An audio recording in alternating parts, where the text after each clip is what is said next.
A sentencing appeal is where an appellant, which is the person who is appealing the decision, is either saying that a sentence is too harsh or too lenient. Obviously, it's always the defence who are saying it's too harsh and the prosecution who are saying it's too lenient. The second point that I'd make is that you have a right of appeal. You absolutely can appeal a decision. You just have to follow through a process to do so. And the main part of the process is making sure that you apply in time under the legislation. So there's quite strict time limits for an appeal, generally around 28 days to lodge, and you really want to make all effort you can to do that. If you can't do it within the 28 days, your lawyer would be documenting why they haven't been able to do it. So we haven't been able to do it because the previous lawyer hasn't given us the documents. And the courts are practical about this. If it's in the interests of justice that you appeal, and it's not your fault there's a delay, or you didn't know there was even a process of appeal, then of course the court's going to let you appeal and hear it. The third point I'd make is the types of appeal.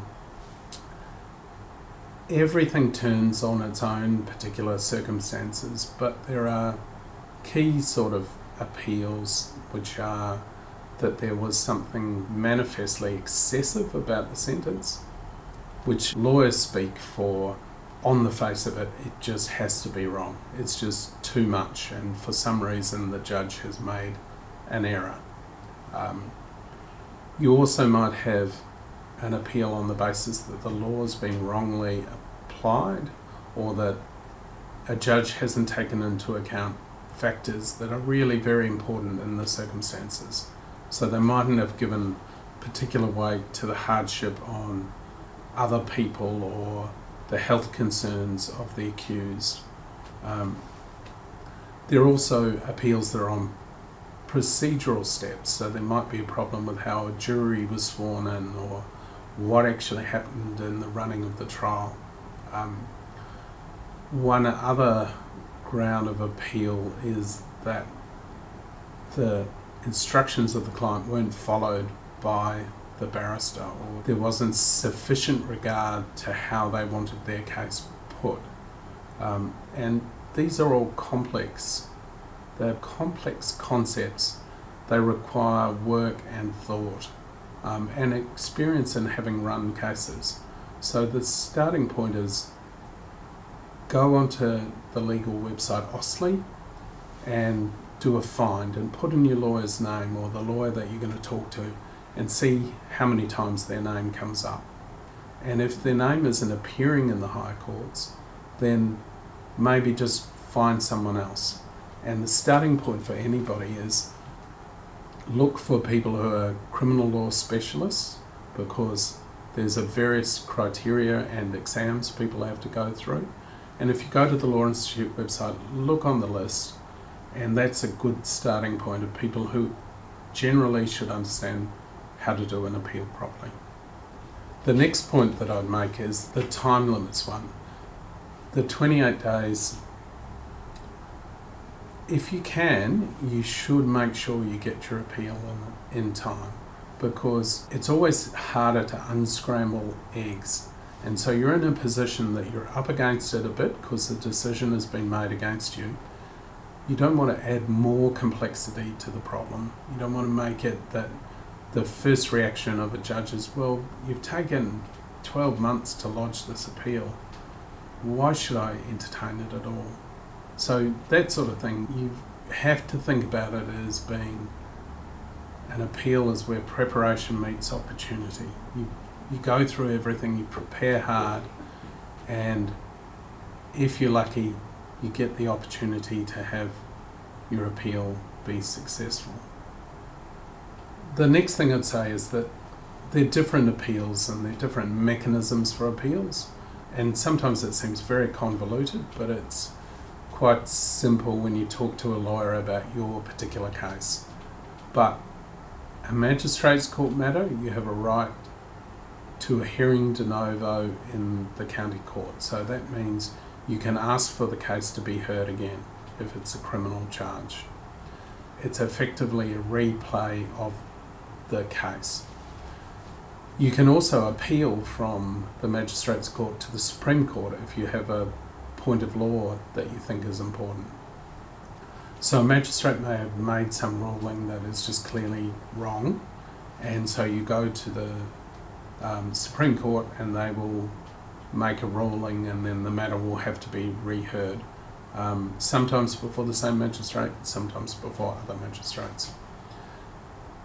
If you're in the county court, you appeal to the higher body. So if you're sentenced in the county court, then you appeal to the Court of Appeal. You can't keep appealing from the magistrate's court. If you go magistrate's court, county court, that's the end of it. If you are in the Court of Appeal, and then if you disagree with the Court of Appeal decision, you apply for special leave and you go to the High Court.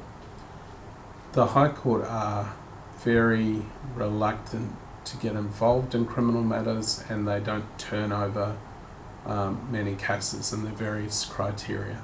So really your main chance of success is the Court of Appeal. On an appeal, there are lots of things that can be done by the court. They could dismiss the appeal and say there's nothing in this. They could uphold the appeal, and if they're in the Court of Appeal, they might say, well, you have to rerun the trial. Or they may say there's no need for a further trial. Or they may just sentence again but vary the sentence. So there's a wide range of outcomes depending on the circumstances. And as with most things in criminal law, you really need to go and sit and talk to people, work out what the options are, and work out if that is what you want to pursue. And you really have to be clear with the lawyers, how much is this going to cost? And only ever commit to something that you can actually pay for. There's no point paying lawyers and getting partway through an appeal process.